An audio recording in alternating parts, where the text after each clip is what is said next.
Well, good evening and welcome to Ask Me Anything Live. Today is September 5th, 2023. I'm Alderman Nick Palumbo here, joining you live from the Fortress of Solitude right here in the command center of the 4th District, right from my humble abode, here to answer your questions for the next hour. If this is your first time joining us, welcome aboard. You have the opportunity to ask me just about anything that's out there, and I'll do my best to answer all about the city of Savannah, what's happening in your neighborhood, and what's happening in your neck of the woods. Or if you're coming back for a second time, welcome back. It's great to have you here and an honor to represent you. For the next hour, I'm going to be answering all of your questions and talk all about the city of Savannah. If I don't know the answer, we'll find the answer together, or we're going to have an adventure one way or the other. But it's a pleasure to be here with you. And we have so many exciting updates all the way from Baldwin Park and every park with a neighborhood in it. Paradise Park, Parkside, Baldwin Park, Ardsley Park, Kensington Park, and everything in between. All those neighborhoods have exciting things that are happening out there, especially as the cooler weather is now starting to finally arrive. It has been one summer, I tell you, and everybody's feeling the heat. But with Hurricane Idalia finally now passing us by, and hopefully, knock on wood, no other tropical systems facing our direction, will be smooth sailing all the way here for the rest of the year. As always, keep your eye on the tropics. We are monitoring a couple of tropical depressions that are out there and actively monitoring it. And we have a full-time staff out there either at Chatham Emergency Management. We've got our own emergency management officer, Mr. David Donnelly, that are constantly out there monitoring the tropics for any situation that may befall us. If you're out there and you're tuning in, drop us a line right here in the comments. We're broadcasting on 3 different platforms right now: Twitter, YouTube, and Facebook. So just drop us a line on any of those. Let me know, hey, how you doing? Good, bad, the ugly. Just drop a line and say hello till I let this thing know it's on, and we'll keep on talking about the 4th District. We have had an exciting time in this last week, and we were really lucky with Mother Nature passing us by, especially with Idalia. It wasn't without incident. I know that there were a lot of downed trees out there, and some residents were without power for a significant amount of time, but thank goodness it passed us by, and this was not the big one. I'll admit, I had my own reservations about it, and we were kind of sweating this one for a little while. It was not unexpected as we were tracking it, but it was moving pretty fast. We were anticipating a lot of wet weather and flooding, and it was broaching us at a king tide. So we were working out all the bugs in our 7 pump stations that are out there in the city of Savannah. We were out there making sure they're up to snuff to get ready for any tropical system that's out there. If you saw me out there on WJCL, I had a fun time going down to one of the pump stations. Again, there are 7 dotted throughout the city. And thank goodness, all I could say is, General Oglethorpe, thank you from beyond the grave for choosing the high ground to place your city, because we have some great advantages because of that. Now, it's not without its challenges. There are a lot of dips and valleys out there, especially in Midtown. If you're in the vicinity of Hall Park or especially Habersham Village, you do experience a significant amount of flooding in a major tropical system that's out there. One of the big reasons that we got kept pushing the city to finally create a dedicated stormwater fund, which we have needed for 290 years. The best time to do it was 290 years ago. The second best time is today. So now that we do have that dedicated stormwater fund, there are 3 major projects that are going to get upgraded: Ogeechee and Victory Drive, Liberty City and Vassar Street, and then the big one to finally upgrade the pump station next to the Mayfair neighborhood, which was built back in the 1980s and is in desperate need of an overhaul and a repair. If you haven't checked out any of these or seen them in person, if you're driving on the way to Walmart, as I know we do, you'll see it when you're crossing over the bridge on the way to Walmart on Montgomery Crossroads. But those systems that are out there are so critically important in any tropical system, because those are the pumps that keep our stormwater system working throughout the storm. Now, how do we do it? What if electricity goes out, as it often does? There are massive generators that are on site, that are gasoline powered, that are out there to keep them going. And then city staff are working there throughout each and every storm. Does that mean that we're prepared for any tropical system? Absolutely not. We can always do more. And as you know, even with those 7 massive pump stations that are out there clearing out that stormwater, it's often not enough to address everyday flooding events that happen within our community, and especially here in the 4th District. So thank goodness this one passed us by. We had some down trees that were out there. We had them in the Midtown neighborhood, and unfortunately some really old ones. But by and large, this one passed us by. Now is a great time. Now is a great time to go on Amazon or your favorite store and buy those hurricane supplies that you wish you would have had last week, whether they be candles, flashlights, batteries, or even just some water, some distilled water that's out there, or especially a radio that can get the Weather Channel on it. Those are excellent things to have to be ready for the next one. Kristen and I have a hurricane to-go kit. We got a backpack with all of our hurricane goodies. And we even bought some hurricane snacks that we're going to have to work through for the next week or so. And I'm doing the best that I can on that. But now is a great time when nobody's out there hitting the shelves to go out there and restock your hurricane preparedness kit, because we are not out of the woods on those tropical systems. We are continuously monitoring the tropics for anything that may come our way. But for the moment, the weather is nice outside. It's a lot cooler than it has been. And thank goodness for another beautiful day in Savannah. We have, let's see. And we have Ryan Underwood here with us. Hey, Ryan, thank you for so much for joining us for Ask Me Anything Live. Must be your first time here with us. And Ryan's got a great question. Who is the responsible party that keeps approving the building of new car washes on the South Side? Well, that's a great question. That's a great question. So we have a Metropolitan Planning Commission that's out there. It's an independent agency that helps us cast a vision for growth and development here in Chatham County. And then specific use cases that are out there, it depends. Now, when you're out there zoning, and I won't get on too much in the weeds on you for, zoning law, and then just lose the 2 folks that I have tuning in here. But for use cases that are out there, you can zone for broad uses: industrial, residential, commercial, and there are many different classifications in between. Unfortunately, car washes are one of those that apply to many different commercial classifications. But if you have a particular hotspot in mind and something you'd like to address, maybe we need to take a look at the zoning code, and maybe we've said we've had enough that's out there.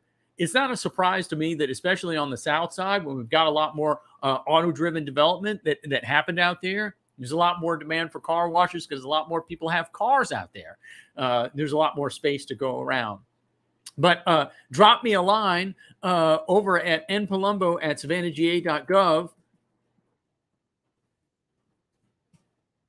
And let's see what we can do. We can take a look and take a look at the zoning ordinance and take a look at the proximity, the frequency that it's out there. And it all starts from constituent services and starts from your letter. So drop me a line where you're at, where you'd like to see it to be better, and let's get to work on the problem. But that's a great question, and thank you very much.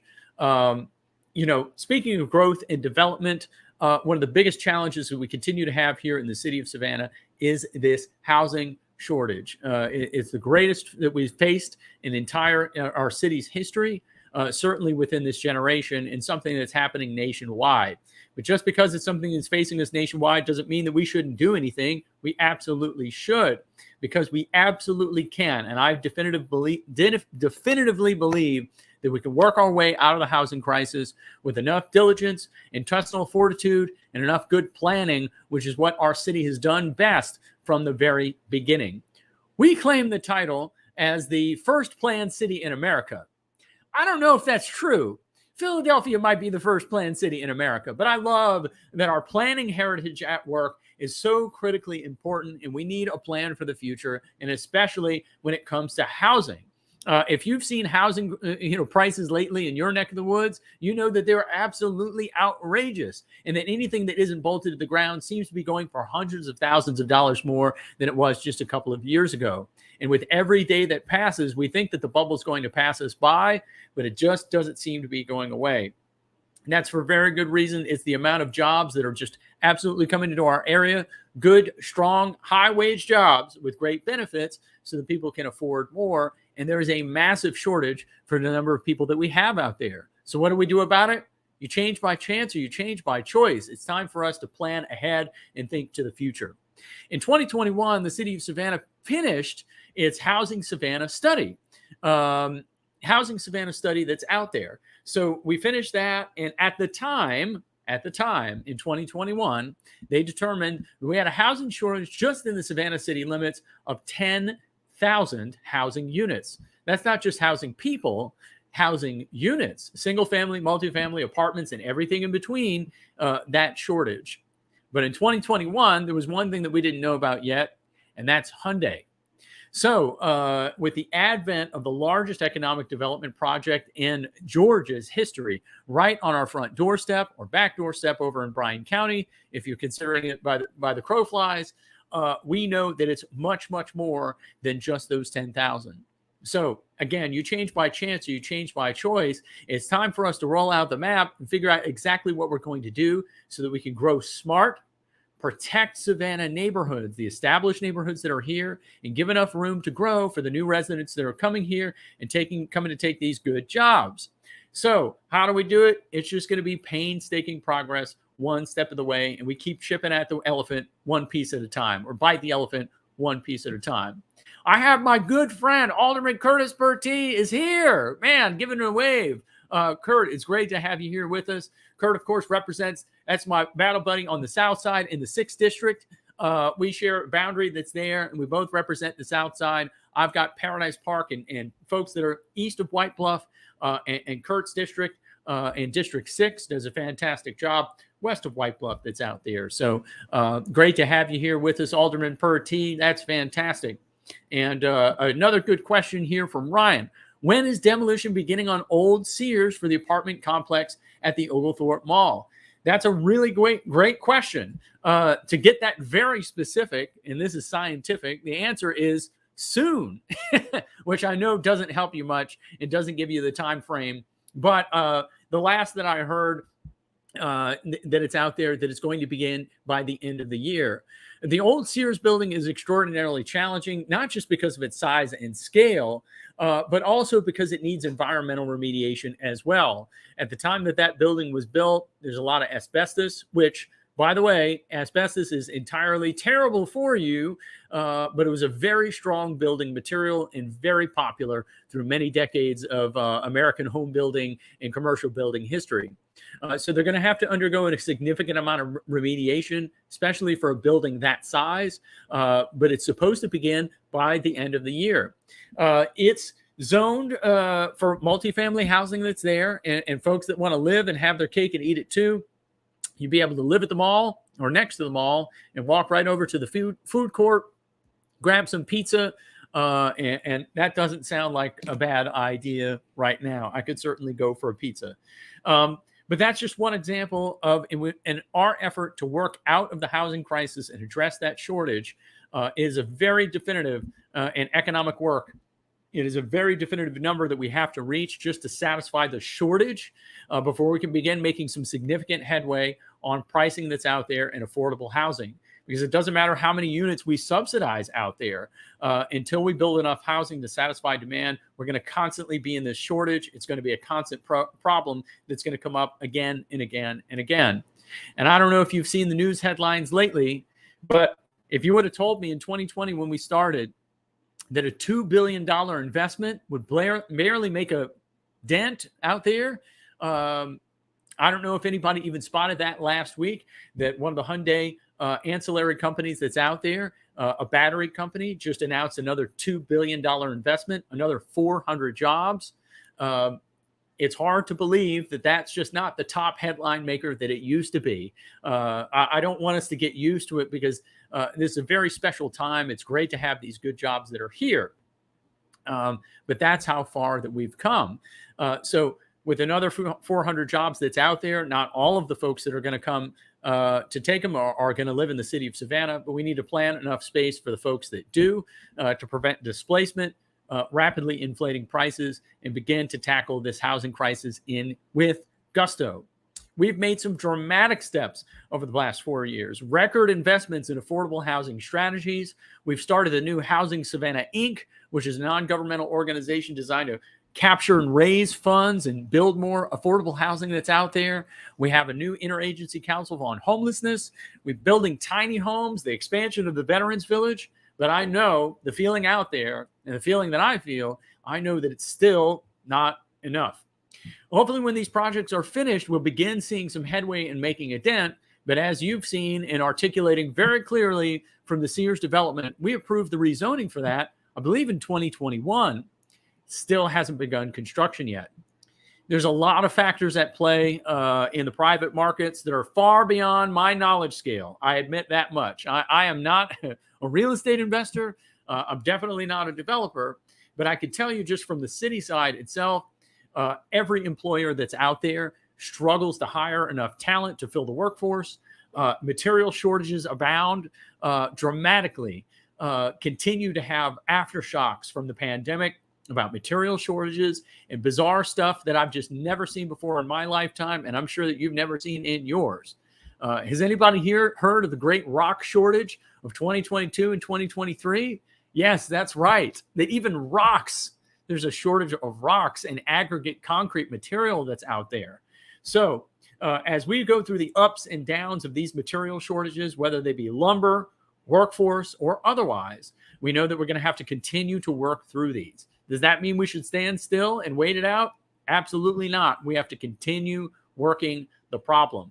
And we're going to continue to do that. Just 2 weeks ago, we had an update at Savannah City Council all about our efforts on the Interagency Council on Homelessness, which does tie in very directly to our housing crisis. It's not a surprise that we have a homeless situation when we don't have enough housing for the people that live here, right? It's just that it's not just that easy. But what we've got to do is build enough housing for the folks that are coming here, the folks that are here today, tomorrow, and into the future, and then maintain that discipline. I talked with an expert urban planner about a month ago, a leader of a nationwide urban planning organization called the Congress for New Urbanism. And I told her, I said, can you give me an example of the cities that are doing it right? What are the cities that are addressing the affordable housing crisis that are doing it right? And she goes, therein lies the problem. It's almost impossible to identify them because if they're doing it right, we don't hear about them. We just don't hear about the housing crisis in those cities because they're doing it right.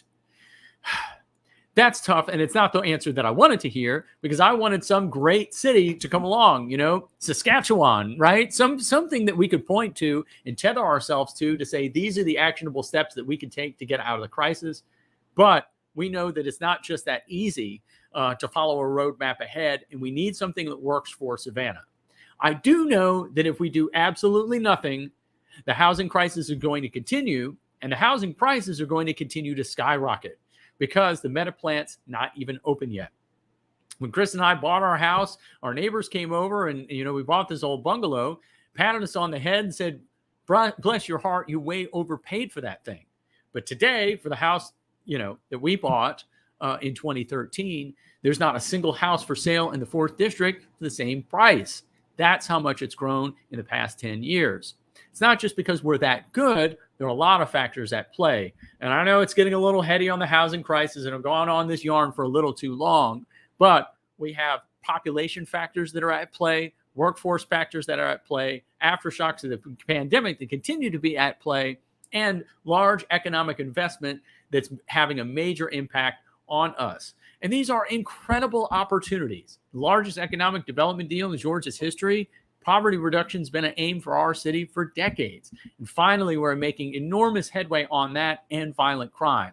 But one of the byproducts that's out there currently right now is the housing shortage. And now we need to change gears, and we must address that too.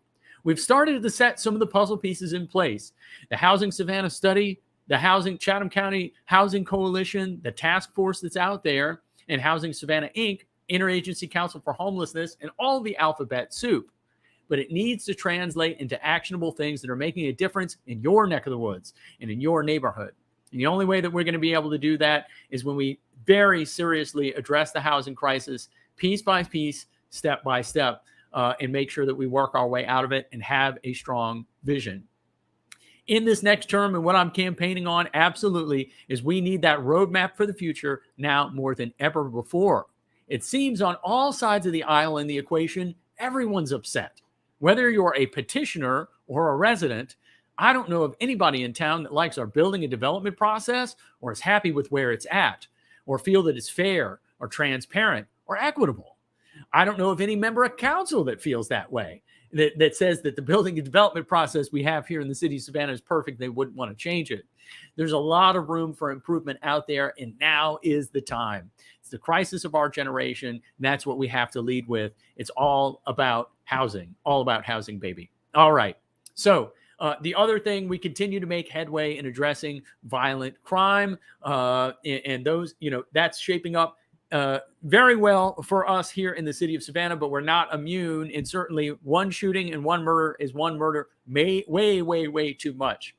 With new leadership at the helm and Chief Gunther and that leadership team, they're making enormous inroads into the community. And I wish that I could show you on this Ask Me Anything Live the incredible things that are happening out there, whether it be the Savannah Impact Program, workforce development, or our Office of Neighborhood Safety and Engagement that gets out into the community to identify what things are happening out there and how we can improve them and address these situations before they erupt into violent crime. They're incredible proactive things that are happening, especially on the public safety front. So Ryan's got a great question. And see, Ryan, when you tune in, you get Ask Me Anything Live, everybody else, pile in on your questions. You can ask me good ones, bad ones, everything in between, tough ones, easy ones. But Ryan, I'm just going to keep on knocking these out with you here. And let's see. He says the old Kroger being turned into a storage center could have been a perfect location for a large amount of housing. Well, that's right. But there's a lot of other places that are perfect spaces for a lot amount of housing too. Keep in mind, although we are the city of Savannah and you can't fight City Hall, we're not godlike deities that could determine exactly what happens. We set the parameters in place, and it's almost like gardening, right? That's out there. It can be really tough to try to determine the things that you want to see exactly precisely in that location. But that doesn't mean that it's a bad idea. We should absolutely proactively rezone to encourage more multifamily housing development. And to be able to work our way out of this crisis piece by piece that's out there. So, and Eileen Baker is here. Hey, Eileen, it says, so solar storage areas in those big, small, looks like it got dropped off there. But yeah, they're storage units, personally, I can't stand storage units. It's not my bag. It's not my deal. I think in the hierarchy of stuff, which is a George Carlin routine. Once some stuff makes it out to the storage unit, unless you have a jet ski or something that you just can't store on your property, once it goes in the storage unit, it almost never comes back. Now, I know there's exceptions to the rule, but it's almost the same for the garage. Your really good stuff you're putting in your living room. The secondary stuff you might use from time to time in a hurricane goes in your attic or your garage. That very rarely makes it out of purgatory there. But usually by the time your stuff goes into the storage unit, that's it. It's just going into the storage unit that's out there. And this is the same thing. That's right. Oh, solar power. Yes. Now, that would be a fantastic idea. And I would love to see easements being placed on these large big box buildings that are out there to provide solar energy that's out there. Certainly from our Public Service Commission to provide more incentives so that people on the private side get into it and realize the benefits. So that at least for the city of Savannah, once we did the study, and you don't know until you try, once we found out we had 37 facilities that are out there that were eligible for solar panels, we're starting with half of those now. We found that not only did they pay for themselves, but they actually returned a benefit to the tune of millions of dollars over the lifetime of the solar panels. So, hey, I love saving money. I love saving millions of dollars for the taxpayers that are out there. It's really, we need to hit the pavement and do some outreach for any big box stores or storage units that are out there that have some available space. We know that it's all cleared out and they're getting just as much sun as anybody else. They stand to increase their own revenue, right? Reduce their carbon footprint and help our environment at the same time. So part of our 100% Savannah goal is getting out into the community. Right now, our focus and our energy has been on low-income folks that are out there that need help the most, getting out into the community, especially our seniors on a fixed income, and encouraging them to take advantage of the benefits that are out there. Whether they be the heat pump tax credit that came from, the federal government is offering tax credits to the tune of thousands of dollars for a new heat pump, to weatherization strategies that are offered either in conjunction with Georgia Power or by the federal government as well. You have a lot of abilities that are out there to reduce your energy footprint and save you money, right? Whether or not you give a flip about the planet, I do. I care very dearly. But I know that everybody under the sun loves saving money. So I encourage you to check it out, to get out there and you can save some serious bucks, especially as Georgia Powers continue to raise their rates, and they will continue to do so over the next couple of years. Now is the time to weatherize your home, consider insulation, and consider solar panels. My good buddy Alderman Purty may be beating me to the punch on the solar panels themselves. It's all about getting the timing right. We need a new roof. We got to wait for the roof to be replaced. But when the roof is replaced, they've got a couple more years on it. We're going solar as well because it just makes dollars and cents. So I would love to see, especially on the commercial side, us hitting the pavement to get out there with those partners to see what they're eligible for. And it's just a tale of the tape. When you can show somebody that they can get passive income just by sitting back and watching and enjoying the show, come on. For many of the city facilities, even the large ones, it's rack-mounted solar that's out there and rooftop, and they can be installed in as little as a couple of days, even for a large facility. These are modular systems that are easily installed with professionally trained crews that get them up there and attached directly to your roof. So you can be, saving bucks very soon. I wish our power service provider was a little bit more accepting of solar and provided more net metering. That's another topic for another day. But please, somebody ask me a net metering question so we can go down that rabbit hole. But it would be wonderful to be able to have the chance for more residents to save money and to help us be resilient. My long-term vision and dream that's out there with 100% Savannah is that we are environmentally sustainable, 100% that's out there and can stand on our own 2 feet, both to save dollars and cents, to save our planet, and to make us more resilient in the event of any of these tropical systems. I know that you've noticed it. Have you all noticed the hottest summer on record ever?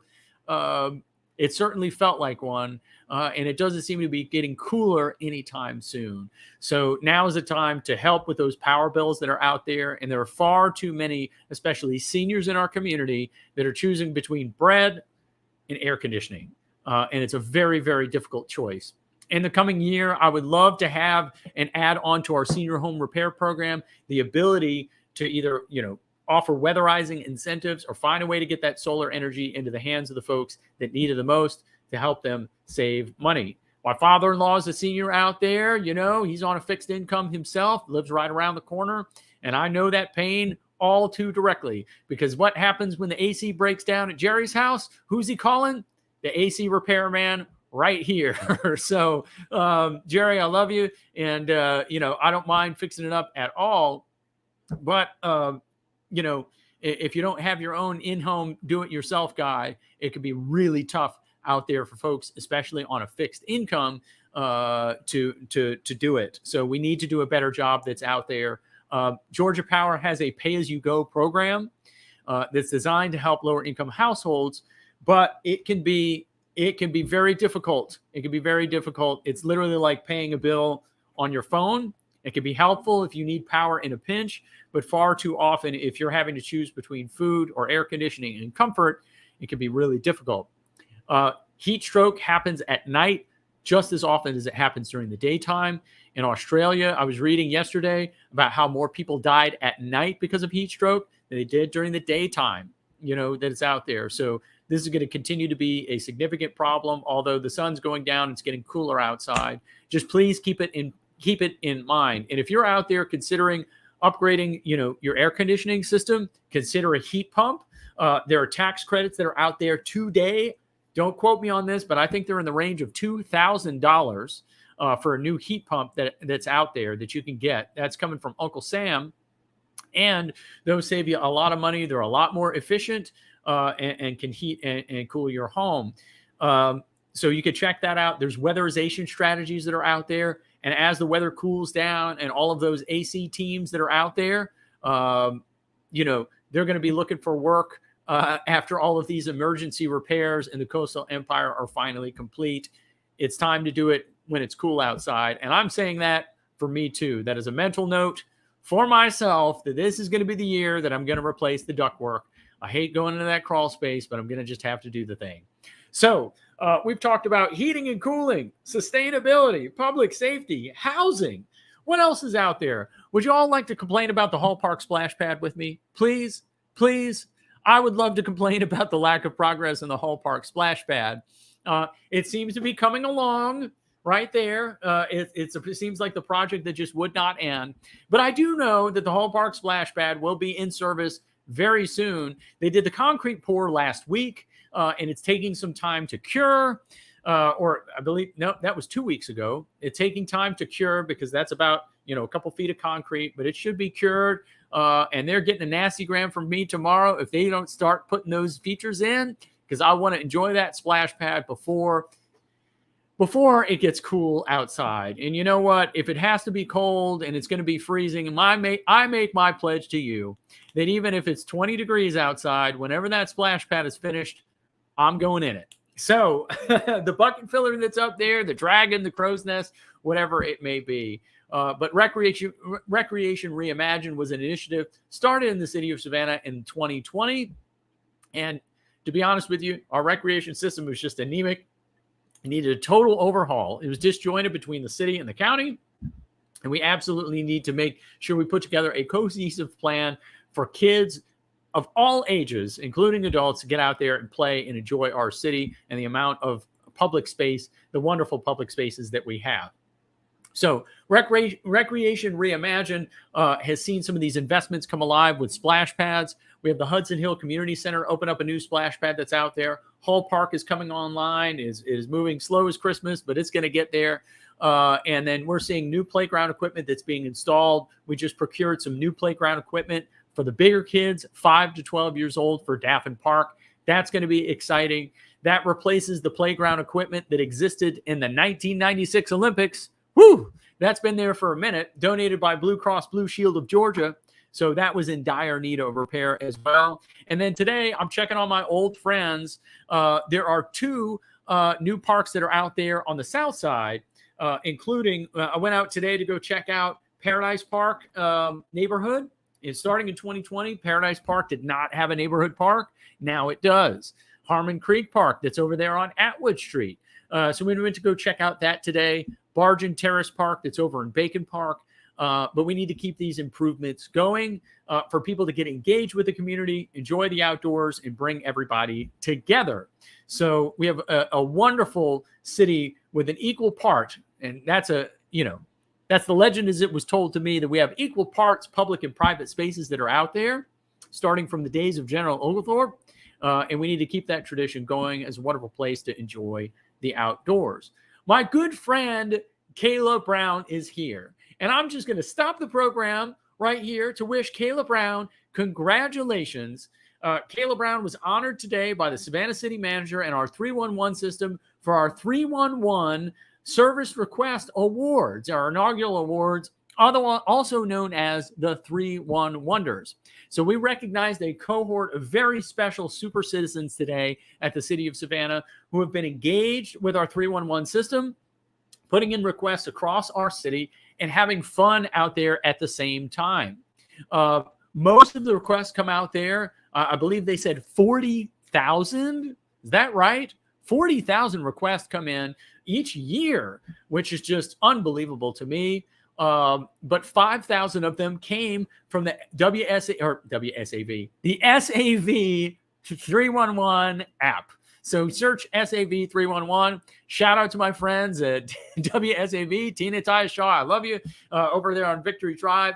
But no, this one's for SAV 311. Download the app today, and then 24/7, you can submit your comments, any ideas that you have out there for municipal services, and put it on the map. And the city services get to work. Is it any coincidence that city services seem to be flexing their muscle and getting a lot better? We're seeing sidewalk repair, yard waste is getting picked up. After that, oh my goodness, don't go back to the yard waste non-pickup of 2020. That's just gonna bring back flashback nightmares for me. But congratulations to Kayla and all of the recipients of our 3-1 wonders that are out there. I know that Tommy Taylor in the 4th district, was honored in Kensington Park. We also had Miss Artis Woods, who lives there, and Ardsley Park was honored as well. Of course, my good friend Kayla Brown and so many others. Some of these folks put in hundreds of requests into our 311 system. So they are eagle eyes that are out there. And my hat is off to you for helping make our city a better place and for helping us give the data to drive our investments in the budget cycle. Your requests are so critically important because we can take those 40,000 requests and what do we see? We see a deficiency in our park and tree department. We need to invest there next year. Whether it be traffic engineering, sanitation, whatever it may be, we need to listen to those requests and those complaints to help make data-driven decisions to make our city work smarter and harder at the same time. So Kayla has a good question in honor of Kayla, award-winning Kayla Brown. Let's do Vision Zero. So Vision Zero, we had a blast last month. If you missed it for the Vision Zero effort, man, you all missed out on some tabletop exercises that were just so much fun. How often do you get to go in your neighborhood neck of the woods and tell city staff what you would like to see on your street? Well, if you missed it, you missed it. But we had a blast out there, and I really hope that that you get the chance to participate in the future, whether they be crosswalks, sidewalk repairs, bike boulevards that you'd like to see, or my personal favorite, the scramble crosswalk.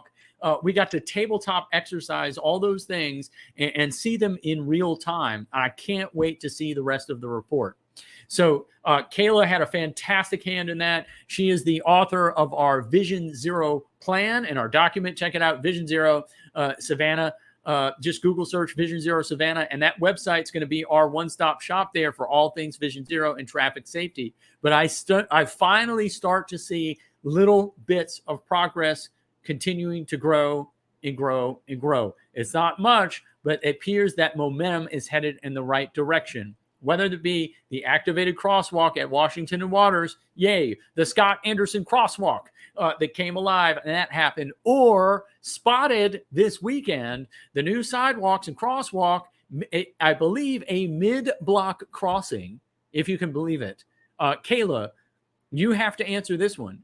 Do we have, anywhere in the city of Savannah, do we have a mid-block crossing?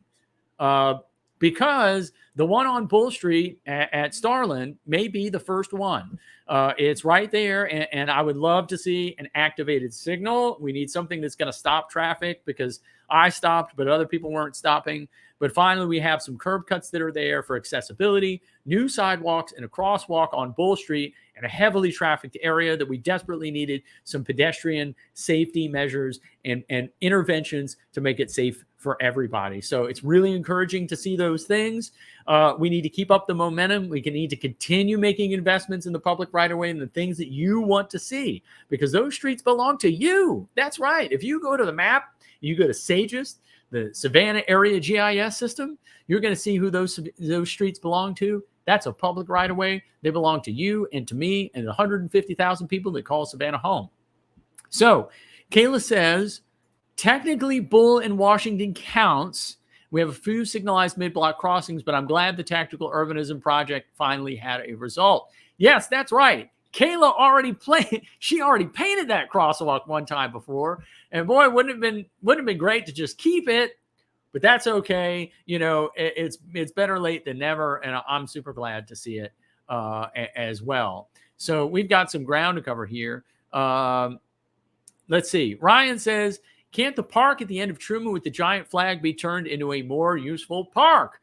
Well, you know, hey, don't disagree with you there. Accessibility is a challenge when you're surrounded by highways on each side, but really it's a passive park rather than an active one. I don't think we want to be putting playground equipment next to, you know, Abercorn, the highway and the meeting of the Truman Parkway.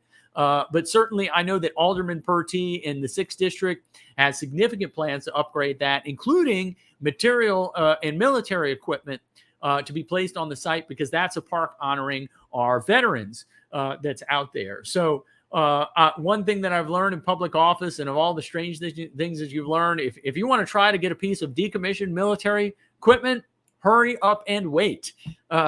So the waiting list is a mile long, but I know he's actively working it out there to get something very special for Veterans Park. So good question. And let's see.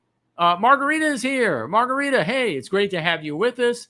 And Scott, yes, a Woonerf Atlantic. That's my vocabulary term. So Scott Anderson, my good friend, is here with us, president of the Ardsley Park Chatham Crescent Neighborhood Association, and he taught me the term the Woonerf. And what was fun? Okay, now we're gonna workshop this right now on Ask Me Anything Live. So I saw a presentation of the non-motorized transportation plan. Say that 3 times fast. At the Coastal Region Metropolitan Planning Organization, the Transportation Board, and the staff there gave a fantastic report. And I saw something; it was very fast. I bet Kayla may have this on recall memory because I have a feeling that she probably did it. But they had a heat map of all of the pedestrian traffic in Savannah. I'm not sure exactly how they got that.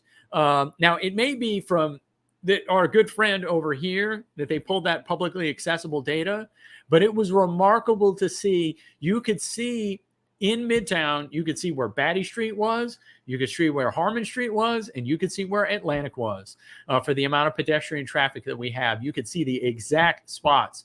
So after we jump off of Ask Me Anything Live, I'm going to try to find that wonderful document. It went by super fast. That board handles everything from, the Hyundai Meta plant all the way down to Bryan County and everything in between. So it was real fast. But that non-motorized transportation plan had some fantastic data that I'm sure that the neighborhood association is going to want to see to help us make some data-driven decisions for Vision Zero and where we need to improve next. And the Woonerf lives on.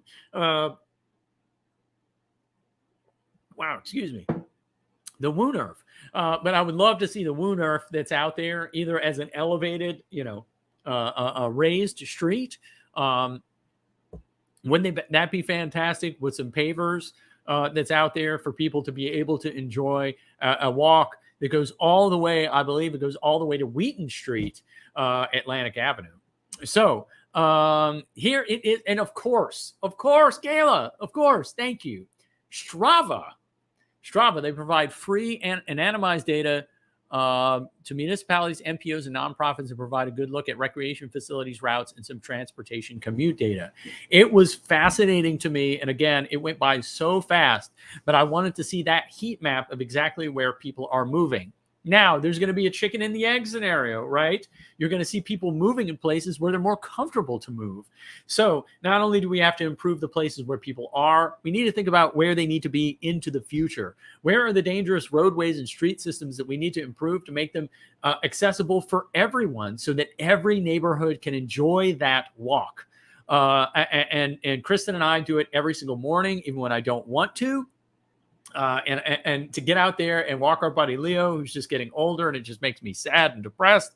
But I'm going to go out there and walk you, Leo. So we get out there every morning. We see our friends and neighbors, and it gets me some exercise. It gets me off this damn computer. But if you know me, I'm on it all the time, answering your emails and good questions and being tagged on, Facebook. But to get out there, enjoy the outdoors, and enjoy the splendor of our city. Folks that grew up here, they know how special it is. People who move here know how special it is. And people who visit here know how very special it is that we live here in the city of Savannah. Folks, don't take it for granted, whatever you do. I grew up in New Orleans. I was raised in LA, Lower Alabama. I lived in Washington, D.C. I've lived in some fantastic places. I've served overseas. There's no place like this in the world. You know it too. Let's do everything that we can to protect it and make it better.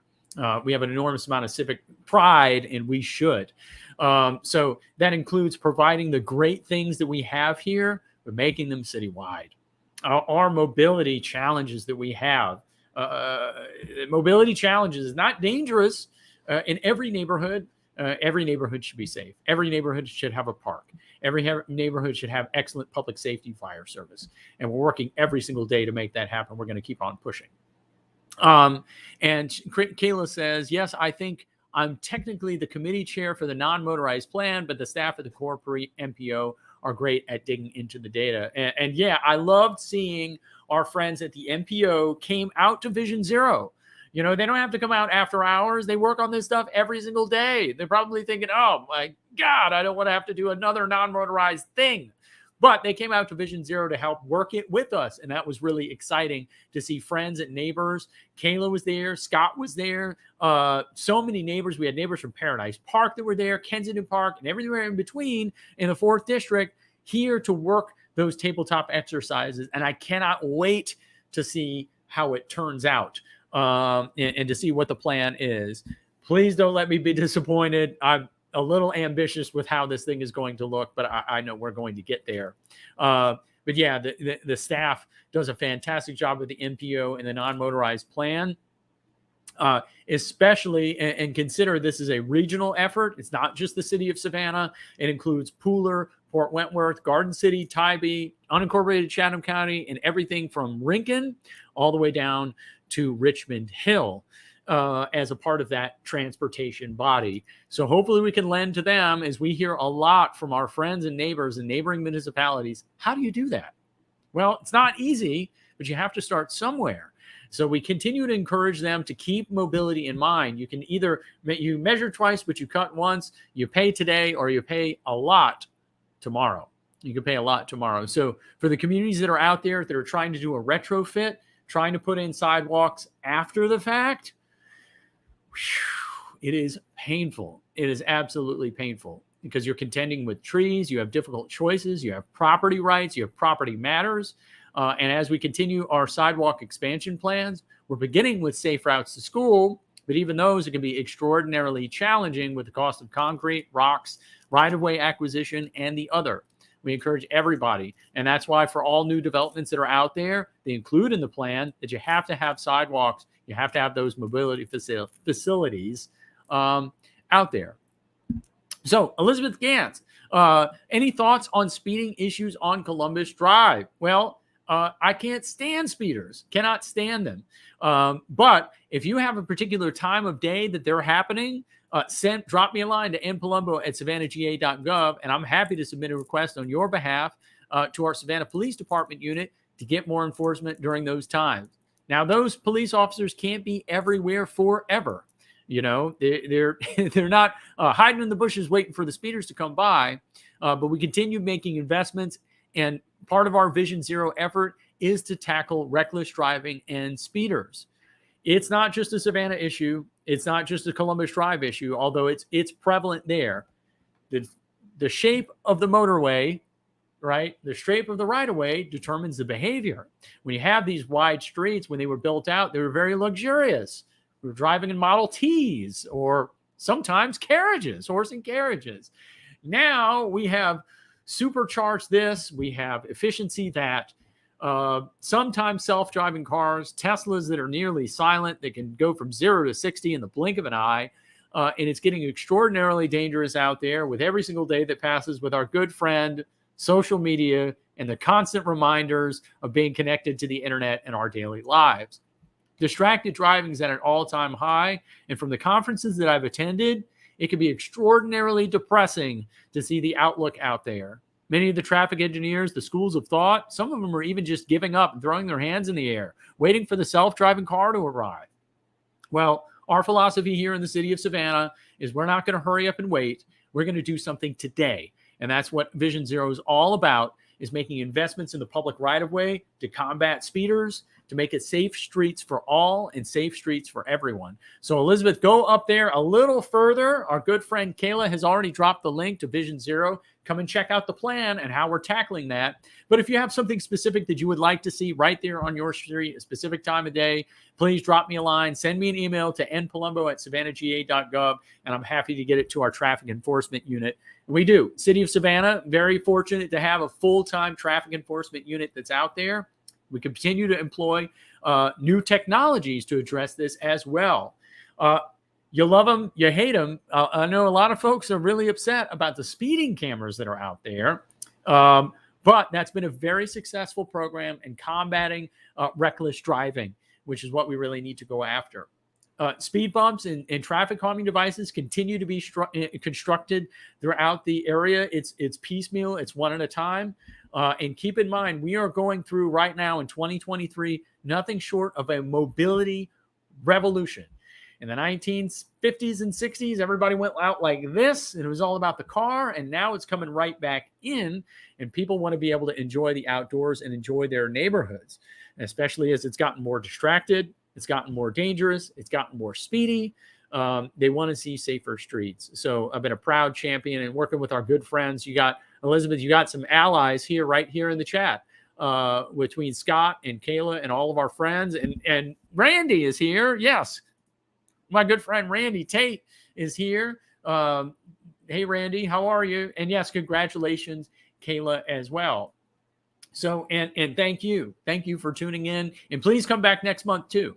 So mobility and traffic safety and all of those continue to be, high priority focuses for us. And please, I ask of you, as you're going to have some choices out there in November, there's a little thing called the Savannah City Council election that's going to be happening in 2 months. Please ask the folks, and every person in Savannah, they don't just get one representative. I may be your district representative, but you get 4 on the council. You get your district representative, you get 2 at-large members that are out there, and of course you have the mayor. If it's something that you're passionate about, write them a letter, give them a call, tell them that this matters to you, because right after the election, we're going right into the budget.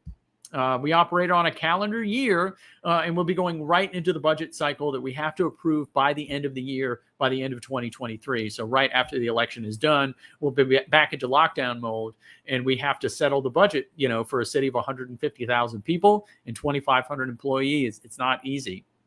So what do you prioritize next? But if you believe that traffic safety is where we need to be and saving lives, and that's where I think it should be, please contact your folks on the council and support great candidates. So Margarita has a good question here. I wonder why people cannot clean the little piece of property in the back lane where the trash cans are. Everybody should show some love and not leaving everything to the city. Whew, I tell you, I do the neighborhood cleanups out there too. We were out there last Friday with Laura and Team Callahan. And yeah, that would certainly help us out a lot. Just because it's a utility service lane doesn't mean that it's a litter zone, because what goes down must get picked up. If it's not you or me, it's going to be your tax dollars. We have city crews and litter teams that are out there. So Margarita, thank you for the shout on that one. I'm a big believer in Keep Savannah Beautiful, which is our volunteer squad that's out there to help control litter and do this. But if you spot it that's out there and you can't get to it, just give us a call to 311 and the litter teams will respond. There's full-time litter crews that are here at the City of Savannah, and our litter, it is a monumental nationwide problem. It is, the tons of litter. We actually measure it from our Greenscapes division. They measure it, they collect it, and then they weigh it. And there are tons and tons and tons of litter that are out there every single day in the City of Savannah that we're picking up, whether it be the litter teams or the park and tree teams. So, it's a huge problem. We've got a new education officer that's going to be working with us. We have Carlos Bates that works in our sanitation department, helps do some outreach. We have a lot more that's going to be going on in recycling, encourage people to reuse and to stop discarding materials. But just know every single time, if you're tuning in or you see somebody litter, just remind them that somebody's going to have to pick that up. It's either going to be one of us and it's going to be a volunteer or your neighbor, or it's going to be somebody that we hired at Team Savannah and your tax dollars at work. So it does cost us. It's not just ugly, and it's not just disrespectful. And it's just so sad because we work so hard every single day to keep Savannah beautiful and to maintain these public spaces that we have, the trees, the beautiful tree canopy, our parks, our squares, our homes. We have to do everything in our power to do our bit. So thank you for the shout out. Let's see. I know it's outside of District 4, but is there any time frame when the construction on Oglethorpe between Habersham and Price will be finished? They've been blocking the bike lane for months, but they just added 2-inch metal plates fully across the street. Well, that one certainly drives me nuts. I cannot stand that they're using the public right-of-way and continuously closing the street for their access points. But I believe that we should be turning a corner on that so that they're going to operate on the site. For better or for worse, I guess this comes with good planning and design, that it does meet the street and it goes right up to the street. And we did, the city had to pay a pretty penny. I think it was $1.2 million to keep that lane open for the Oglethorpe plan. But yeah, I am none too happy about them closing that street continuously, especially when we only have one dedicated bike lane that operates north to south. That's out there in Price Street. So yes, send it, holler at your guy, over here, holler at your boy. Let's see what we can do to get that thing. And I really hope that they wrap it up soon, because it's driving me nuts too, to have to route around. And it's not too much of an inconvenience, but just to take that one facility away does make an enormous difference because it's the only one. But I'll put it to you this way. Maybe the answer is that we need an additional parallel facility. Certainly with Vision Zero, that's what I would love to see, that there's equal space for everybody. That if whether you bike, walk, ride, roll, scoot, or drive, or fly, or any other method of transportation that you would like to do, that you have a method to get around safely and securely and efficiently, with pride, and you can walk on any Savannah street and be safe. So thank you so much, Kayla. And yes, it's frustrating, absolutely, for people that don't know the area. I made a good friend on the street today. I saw somebody walking up to City Hall with an e-bike. He just moved here. And he said, how do you get around? I sent him to bikewalksavannah.org, which is a fantastic resource for all of our routes. But he seemed extraordinarily discouraged that a modern city in 2023 just has not gotten on board with gusto with the mobility movement that's out there. Other people are taking note. So we're not just the tip of the spear. We are definitely the future here, and more cavalry needs to be on the way. Demand from your elected officials that 42 people died in Chatham County last year, and that those are preventable deaths. Now, I know that's comprehensive of all of Chatham County, but when I heard the consultants that came in for Vision Zero, and he said that our traffic death and serious injury numbers, which is life-changing injuries, we should have a city about 4 times our size experiencing that. That broke my heart a little bit. We know what a big problem it is. We have to continue to make investments. We have to have a vision for the future. And damn it, we are going to get there together. Either that or I'm getting hit with the Mack truck too, Kayla. So it's one or the other. We're going up or we're going out.